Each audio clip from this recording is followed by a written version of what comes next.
JJK is known for having some incredibly good characters all around, and it could be argued that some of the top 5 are arguably villains. Now, with every villain comes a hero trying to thwart their evil doings, but how much can a hero really do if it seems like the villain is untouchable?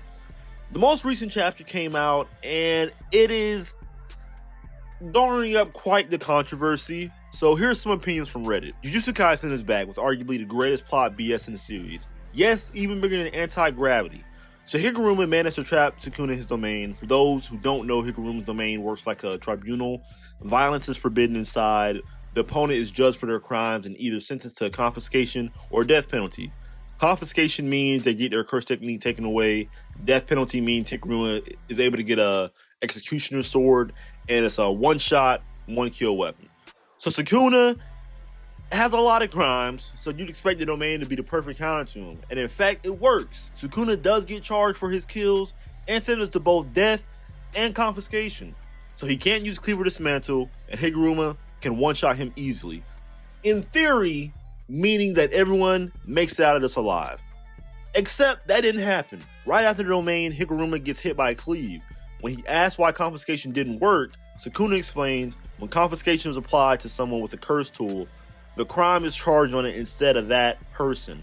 So Sukuna doesn't have the tool he had to return to his prime, but he can still basically use every other ability he has. As we saw with his fight against Jogo, he definitely has a lot more curse techniques or skills than meets the eye.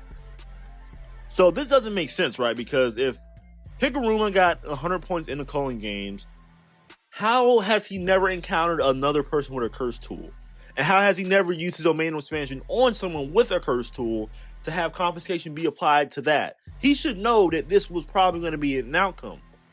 So it's safe to say that Gege might be writing himself into a corner. Now, he has introduced a lot of characters that definitely appears that their curse techniques are very unorthodox, and not only are they unorthodox, they just seem absolutely cracked. For example, Hikari with his domain expansion, like being able to have limitless curse technique and constant regeneration for like 4 minutes seems insane. But Gege is definitely a master of introducing someone you think is incredibly powerful, but also having the villain have an ace up their sleeve. For example, with Yuki versus Kenjaku, you know, how Kenjaku is able to have a anti-gravity curse technique or ability to just get out of that situation in general was absolute bullshit. It's like, it was actually crazy that he even thought about putting that in there. It also kind of reminds me of All for One in My Hero Academia. In the most recent arc, which is the quote-unquote final battle arc, All for One is constantly getting thrashed around. It seems like, okay, we finally got him on the ropes, and he pulls some bullshit out, and it's actually crazy.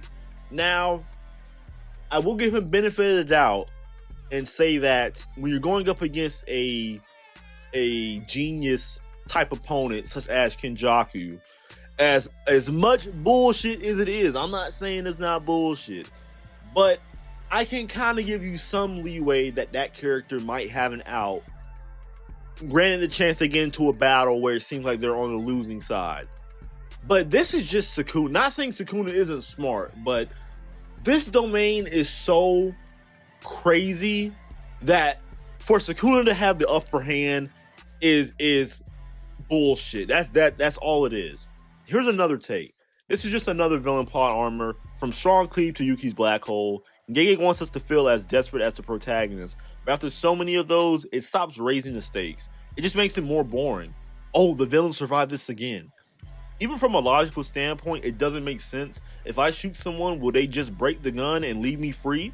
It's a shame it's ruined by things like this. So, a lot of people also agree that the ball and chain technique is really starting to get old. I definitely noticed it in the Yuki and Kenjaku fights. Gege does this thing where a character will get surprised by something happening, and the facial expression is almost does it for literally every character. I'll try to throw a panel up here, but he does this thing with almost every character where they're act like they're getting blindsided, only for the next panel to be like, "Oh, I expected you to do that bullshit, so that's why I'm ready." And it's like I said, I can give him leeway with a character such as Kinjaku, who's been alive for centuries. Of course, he must have some type of failsafe in the case he gets into a jam. But it just seems like it's kind of just bullshit. Really, is really what it is. Now, of course, Sukuna is definitely one of the main faces of Jujutsu Kaisen. So I don't think that he would have died here. But I do think that the answer we got probably could have been done better. If Gege isn't careful, he may get stuck in the same situation that Kishimoto saw himself with Madara, and we all know how that turned out. Hopefully JJK doesn't continue down this trend and is able to retire his manga run with a tasteful and fulfilling ending.